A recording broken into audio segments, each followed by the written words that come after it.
ડુંગળીની અંદર બેસન એડ કરીને આજે આપણે મિત્રો ગોટા બિલકુલ પણ નથી બનાવવાના। આજે આપણે એક એવી ટેસ્ટી રેસીપી બનાવવાની છે, જ્યારે પણ તમે આ રેસીપી બનાવશો ત્યારે આખા ઘરમાં આની જે સુગંધ છે એ ફેલાઈ જશે। તો મિત્રો જે આ ટેસ્ટી રેસીપી બનાવવાની છે એના માટે મેં સૌથી પહેલાં 1 વાટકી જેટલી ડુંગળી લીધી છે। હવે હાથ વડે થોડી આ રીતે આપણે મસળીશું કે જેથી જે આ ડુંગળીના પડ છે એ એકદમ અલગ થઈ જાય। તો જે આ ડુંગળીના પડ છે એને આપણે એકદમ અલગ કરી દઈશું આ રીતે। ત્યાર પછી આની અંદર આપણે થોડુંક મીઠું એડ કરવાનું, બહુ વધારે એડ નથી કરવાનું, અડધી ચમચી કરતાં ઓછું, મતલબ કે 5 ચમચી જેટલું અહીંયા મેં મીઠું એડ કર્યું છે। હવે સારી રીતે આને મિક્સ કરી લઈશું। આ રીતે આપણે મસળતા આને મિક્સ કરવાનું છે। મિત્રો જ્યારે પણ તમે આની અંદર મીઠું એડ કરશો ત્યારે ડુંગળીની અંદરથી પાણી છૂટશે, એટલા માટે તમારે શું કરવાનું, આની અંદર થોડોક ચણાનો લોટ એડ કરી દેવાનો। તો મિત્રો અત્યારે મેં 1 વાટકી જેટલો ચણાનો લોટ લીધો છે, બટ બધો એડ નથી કરી દેવાનો। સૌથી પહેલાં હું આની અંદર 2 ચમચી જેટલો આ રીતે ચણાનો લોટ એડ કરું છું। હવે સારી રીતે આને મિક્સ કરી લઈશું। ચણાનો લોટ આની અંદર મિક્સ કરવાથી આની અંદર જે પાણી છે એ વધારે પ્રમાણમાં છૂટું નહીં પડે અને જે ડુંગળી છે એ વધારે પડતી સોફ્ટ પણ નહીં થઈ જાય, એટલા માટે આપણે આ રીતે 2 ચમચી જેટલો ચણાનો લોટ એડ કરી હવે આપણે આને ઢાંકી સાઈડમાં મૂકી દઈશું। આજની જે રેસીપી છે એને વધારે ટેસ્ટી કરવા માટે મિત્રો આ પ્રોસેસ કરવી બહુ જ જરૂરી છે। તો આ માટે એક બાઉલની અંદર મેં પાવ વાટકી જેટલા કટ કરેલા કેપ્સિકમ, પાવ વાટકી જેટલા કટ કરેલા ટામેટા, 4 થી 5 જેટલી લસણની કળીઓ અને 1 ઇંચ આદુનો ટુકડો મેં કટ કરીને લીધો છે। હવે 1 ચમચી જેટલા મેથીના દાણા એડ કરીશું, 1 ચમચી જેટલી વરિયાળી અને 1 ચમચી જેટલું અહીંયા મેં જીરું એડ કર્યું છે। હવે 4 નંગ જેટલી અહીંયા મેં ઇલાયચી એડ કરી છે। મિત્રો આની અંદરથી જો કદાચ મેથી, વરિયાળી, જીરું કે ઇલાયચી ન હોય તો તમે આના વગર પણ તૈયાર કરી શકો છો, ફક્ત ટામેટાથી। બટ મિત્રો આ વસ્તુ એડ કરવાથી કોઈને ખબર પણ નહીં પડે કે તમે જે આ રેસીપી છે કોઈ પણ પ્રકારના મસાલા, બહારના મેગીનો મસાલો હોય, ગરમ મસાલો હોય કે કોઈ પણ મસાલો હોય એના વગર તૈયાર કરી છે। બસ હવે આપણે આને ક્રશ કરી લઈશું। મિત્રો જ્યારે મેં આ રેસીપી બનાવી ત્યારે મારા હસબન્ડે મને કહ્યું કે ચોક્કસ તે આની અંદર મેગીનો મસાલો એડ કર્યો હશે, એટલા માટે આનો જે ટેસ્ટ અને સુગંધ છે એ આવી રહી છે। બટ મિત્રો મેં આની અંદર બિલકુલ પણ કોઈ પણ પ્રકારનો મસાલો એડ નથી કર્યો, છતાં પણ જે આપણી આ રેસીપી છે બહુ જ ટેસ્ટી બનવાની છે। વાતોમાં ને વાતોમાં મેં આને ક્રશ પણ કરી લીધું। હવે આપણે આને સાઈડમાં મૂકી દઈશું। મિત્રો જે આપણે ડુંગળી ચણાના લોટની અંદર એડ કરીને રાખી હતી તેની અંદર આપણે થોડીક હળદર એડ કરીશું, 5 ચમચી જેટલી હળદર, 1 ચમચી જેટલું તીખું લાલ મરચું પાવડર, 5 ચમચી જેટલો અજમો અને 5 ચમચી જેટલું જીરું એડ કરી સારી રીતે આને મિક્સ કરી લઈશું। મિત્રો આટલા મસાલા ઇનફ છે। જો તમને પસંદ હોય તો તમે આની અંદર મરીનો ભૂક્કો પણ એડ કરી શકો છો, તેના કારણે પણ આ વધારે ટેસ્ટી લાગશે। હવે સારી રીતે મિત્રો મેં આને મિક્સ કરી લીધું છે। બધા જ મસાલા ડુંગળી સાથે સારી રીતે મિક્સ થયેલા હોવા જોઈએ।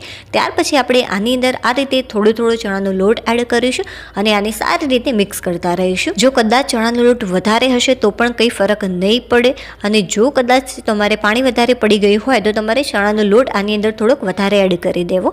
તો આમ કરવાથી સરસ મજાનું આપણે જેવું જોઈએ છે એવું આ બેટર તૈયાર થઈ જશે। મેં બધું જ આની અંદર ચણાનો લોટ એડ કરી દીધો છે। જો 1 વાટકી જેટલી ડુંગળી હોય તો 1 વાટકી જેટલો અહીંયા મેં ચણાનો લોટ લીધો છે।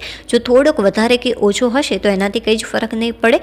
હવે આપણે આને એકવાર મિક્સ કર્યા પછી થોડું પાણી એડ કરીશું, બહુ વધારે એડ નથી કરવાનું, થોડું આ રીતે પાણી એડ કરીશું અને સારી રીતે આનો લોટ તૈયાર કરી લઈશું। બટ આટલું જે પાણી છે એ ઇનફ છે। તો મિત્રો જે આ લોટ છે એ આપણે આટલો સોફ્ટ રાખીશું, બહુ કડક પણ નથી કરી દેવાનો અને બહુ સોફ્ટ પણ નથી રાખવાનો।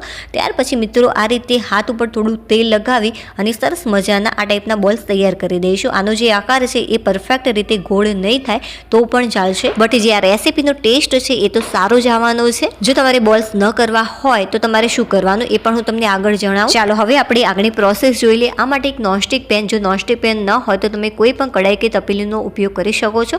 સારા એવા પ્રમાણમાં તેલ લઈશું, 4 થી 5 ચમચી જેટલું તેલ થોડું ગરમ થાય ત્યાર પછી આપણે અડધી ચમચી જેટલું જીરું, 5 ચમચી જેટલી હિંગ એડ કરીશું અને ત્યાર પછી ઝીણી કટ કરેલી આપણે ડુંગળી એડ કરવાની છે। મેં પાણીથી વોશ કરી છે એટલા માટે મેં આ રીતે ઉપરથી ઢાંકણ ઢાંકી દીધું છે અને વઘારની જે સ્મેલ છે એ પણ બહુ જ સરસ આવે, એટલા માટે જ્યારે પણ તમે કોઈ શાક વઘારો છો ત્યારે મિત્રો આ રીતે ઢાંકીને વઘારજો કે જેથી જે આની સ્મેલ છે એ ખરેખર બહુ જ સરસ આવતી હોય છે। જે ગેસની ફ્લેમ છે મીડિયમ રાખવાની અને મીડિયમ ફ્લેમ ઉપર જે ડુંગળી છે એને સારી એવી આપણે કૂક કરીશું। ડુંગળી બહુ જ સરસ રીતે કૂક થઈ ગઈ છે। હવે આપણે જે પેસ્ટ તૈયાર કરી હતી બધી જ પેસ્ટ આની અંદર એડ કરી અને આને સારી રીતે મિક્સ કરી લઈશું। આ પેસ્ટ એડ કરી જ્યારે મિત્રો મેં આને મિક્સ કર્યું ત્યારે જે આની સુગંધ હતી ખરેખર લાજવાબ હતી. જ્યારે મિત્રો મેં આનો વઘાર કર્યો આ રીતે, ત્યારે મારા સાસુબા ઘરમાં આવ્યા, ત્યારે એમને મને કહ્યું, અરે વાહ દિશા, ખરેખર સુગંધ તો બહુ જ સરસ આવી રહી છે ને. તો મેં કહ્યું કે આટલી ટેસ્ટી હું રેસીપી બનાવી રહી છું તો સુગંધ તો સારી આવવાની છે. ચાલો હવે આપણે ટેસ્ટી એવા મસાલા એડ કરી દઈએ. તો સ્વાદ અનુસાર 2 નાની ચમચી જેટલું મેં મીઠું એડ કર્યું છે. મીઠાનું જે પ્રમાણ છે આપણે વધારે રાખવાનું છે. અત્યારે તમને વધુ લાગે છે,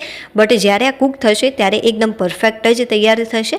અડધી ચમચી જેટલી હળદર, 1 ચમચી જેટલું તીખું લાલ મરચું પાવડર એડ કરી સારી રીતે આને મિક્સ કરી લઈશું. આની અંદર મિત્રો મેં બીજા કોઈ પણ પ્રકારના એક્સ્ટ્રા મસાલા એડ નથી કર્યા, છતાં પણ જેનો ટેસ્ટ છે સારો જ લાગશે. આની અંદર તેલ છૂટું પડે ત્યાં સુધી આપણે આને કૂક કરીશું. તો મિત્રો તમે જોઈ શકો છો કે જે તેલ છે સારું એવું છૂટું પડી ગયું છે અને આ પરફેક્ટ રીતે કૂક પણ થઈ ગયું છે.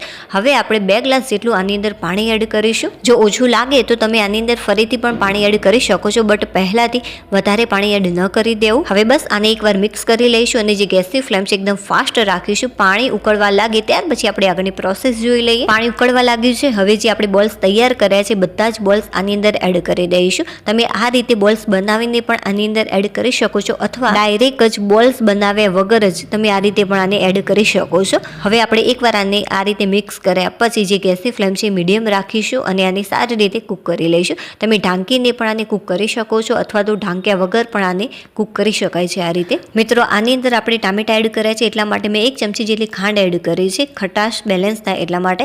હવે ફરીથી મેં આની અંદર અડધો ગ્લાસ જેટલું પાણી એડ કર્યું.